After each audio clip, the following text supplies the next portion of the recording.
Hi all, welcome back to our channel Monika Reddy. నేనైతే చాలా simple and tasty summer special mango rice అయితే చేయబోతున్నానండి. అది ఎలా చేయాలో ఈ వీడియోలో తెలుసుకుందాం. ఫస్ట్ అయితే మ్యాంగోని అయితే క్లీన్ చేసుకొని ఇలా పైన ఉన్న పొట్టంతా తీసేసుకోవాలి. ఆ తర్వాత ఆనియన్స్ కట్ చేసి పెట్టుకోవాలి. ఆ తర్వాత కరివేపాకు, ఇంకా పచ్చిమిర్చి లేదంటే పండుమిర్చి పేస్ట్ తీసుకోవాలి. ఆ తర్వాత కొత్తిమీర తీసుకొని పుట్నాల పప్పు అంటే శనగపప్పు తీసుకొని ఇలా చిన్న రోట్లో కానీ లేదంటే మిక్సీ జార్లో వేసుకొని కొంచెం కచ్చాపచ్చగా దంచుకోవాలి. అంటే బరకగా చేసుకుంటే మనకి తినడానికి టేస్ట్ అయితే చాలా బాగుంటుంది. ఈ పుట్నాల పప్పు వేయడం వల్ల కూడా టేస్ట్ అయితే బాగుంటుందండి. ఒకసారి మీరు కూడా ట్రై చేయండి. మీకు ఎలా వచ్చిందో నాకు కామెంట్ చేయండి. ఇంకా అయితే మనం ముందుగా తీసుకున్న మామిడికాయని అయితే ఇలా తురిమి పెట్టుకోవాలన్నమాట. ఆ తర్వాత చల్లార్చిన అన్నం తీసుకోవాలి.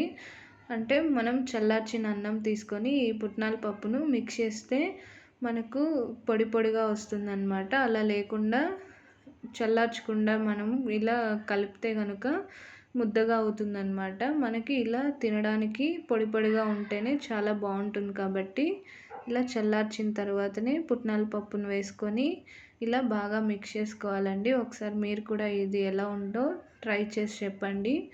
ఇంకైతే స్టవ్ మీద ఒక ప్యాన్ పెట్టేసుకొని ప్యాన్ బాగా హీట్ అయిన తర్వాత కావాల్సినంత ఆయిల్ వేసుకొని ఆయిల్ బాగా హీట్ అయిన తర్వాత ఆవాలు వేసుకోవాలి. ఆవాలు బాగా చిట్లిన తర్వాత పోపు దినుసులు వేసుకోవాలి.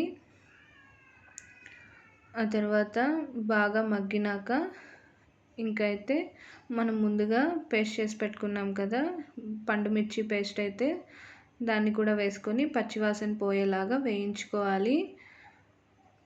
ఆ తర్వాత ఆనియన్స్, ఇంకా కరివేపాకు, పసుపు, ఉప్పు వేసుకొని బాగా మగ్గిన తర్వాత ఎర్రగడ్డ ఇంకా ఇలా మ్యాంగోని వేసుకొని బాగా మిక్స్ చేసుకోవాలి.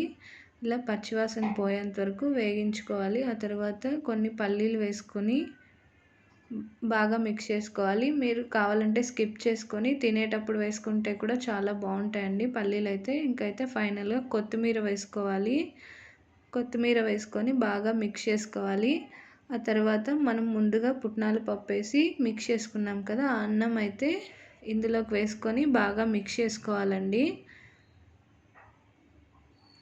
ఇలా చేయడం వల్ల మనకైతే మ్యాంగో రైస్ అయితే చాలా బాగుంటుందండి. ఒకసారి మీరు కూడా ట్రై చేయండి. మీకు ఎలా వచ్చిందో నాకు కామెంట్ చేసి చెప్పండి. చాలా టేస్టీగా అండ్ సింపుల్గా అయిపోతుందండి. చాలా ఈజీ రెసిపీ అండి. మా వీడియోస్ కన్నా మీకు నచ్చినట్లయితే please like, share and subscribe for more videos. మరొక వీడియోతో మళ్ళీ కలుసుకుందాం. అంతలోపు బాయ్ ఫ్రెండ్స్.